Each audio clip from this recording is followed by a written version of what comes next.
Yung mga manloloko, nagdo-double time na ngayon. Kung sino-sino ang ginagamit na tao at kung ano-anong pakulo ang naiisip, makakubra lang ng pera.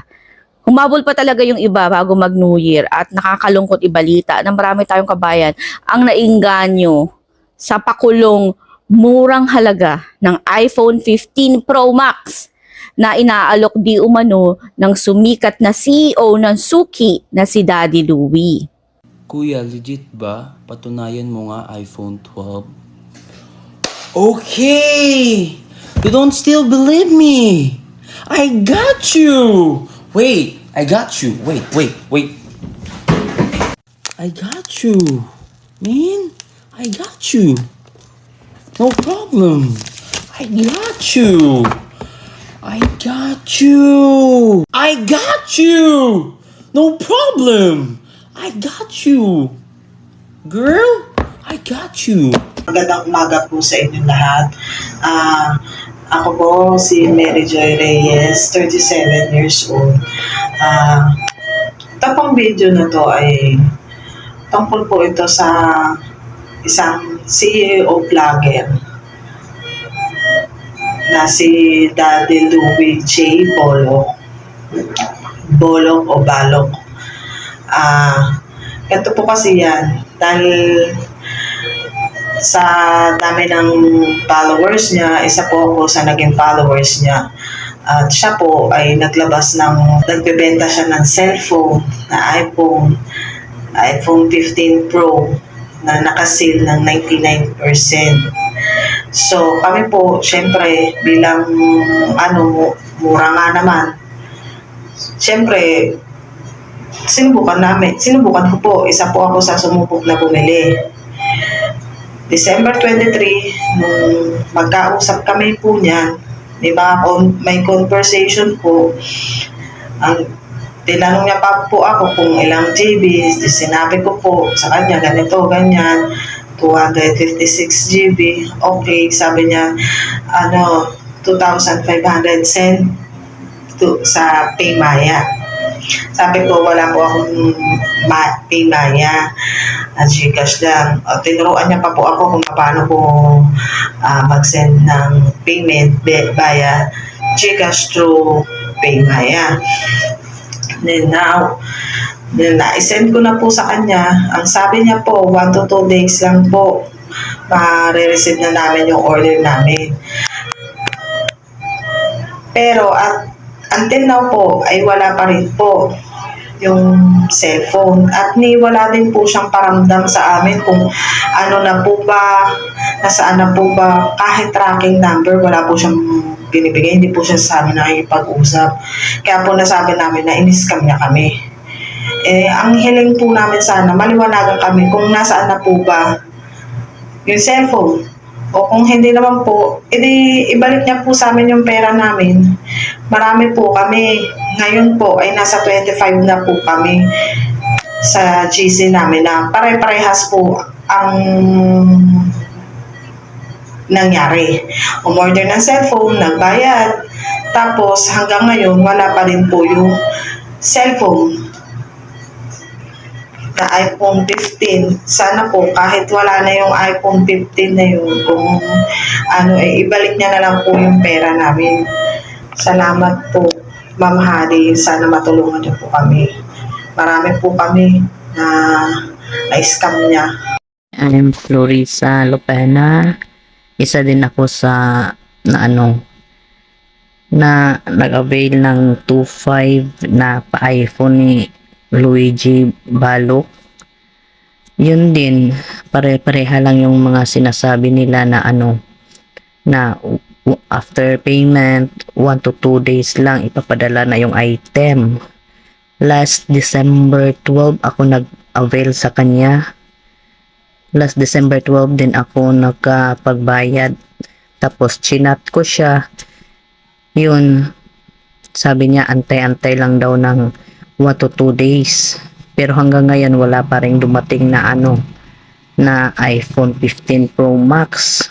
Kaya nakiisa ako sa layunin namin na scam ni Luigi Balok na magkaisa kami para matigil na yung niya, yung pangluloko niya sa mga tao.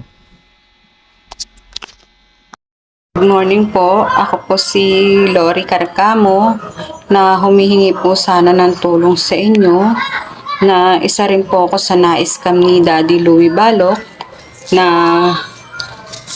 bumili po ng kanyang pamasko sale big discount na iPhone 15 Pro Max na 2.5 lang ang halaga.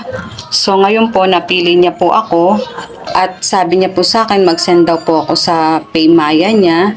Hanggang sa sabi ko po sa kanya, hindi po ako marunong sa Paymaya kasi wala po ako nun. GCash lang po ang alam ko. Sabi niya sa akin, sisendan niya daw po ako ng instruction kung paano daw po ang pagbabayad sa Paymaya na nakapangalan sa kanya. So, ngayon po, nagpaturo po ako dun sa kakilala ko na ganito po, paano mag-send ng Paymaya.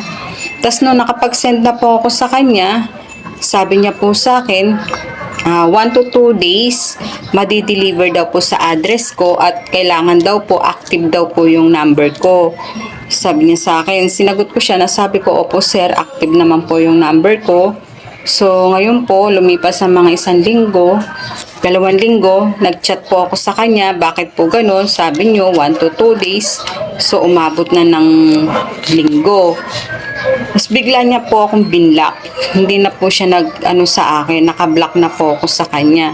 Kaya doon ko po na-scam niya ako. Bakit po ganun? Kaya humihingi po ako ng tulong sa inyo na sana tulungan niyo po ako o kami kasi hindi lang pala ako ang na-scam niya. Marami na pala kami. Hanggang ngayon po meron pa rin siyang na-scam kasi gumawa kami ng GC na kung sino po yung mga na-scam ni Daddy Louie at saka may proof po kami lahat po ng mga conversation at yung resibo na pinagbayaran namin sa Paymaya nakasave po yun. Kaya sana po matulungan niyo po kami. Maraming salamat po. Okay, mga kababayan, lagi niyo pong tatandaan na if it's too good to be true, most likely it's not true. Lagay niyo po parati sa isip niyo yan. Ang presyo po ng iPhone 15 Pro Max ay humigit kumulang 90,000 pesos. Doon pa lang po ay dapat ay nagduda na kayo sa presyong ibinigay sa inyo sa halagang 2,500 lang. Wala pong totoong tao ang magpapalugi ng ganyan. 25 katao kayo sa GC na nag-avail. Sad to say mga kababayan, na-scam po talaga kayo at hindi po iyan ang totoong Daddy Louie J. Balok.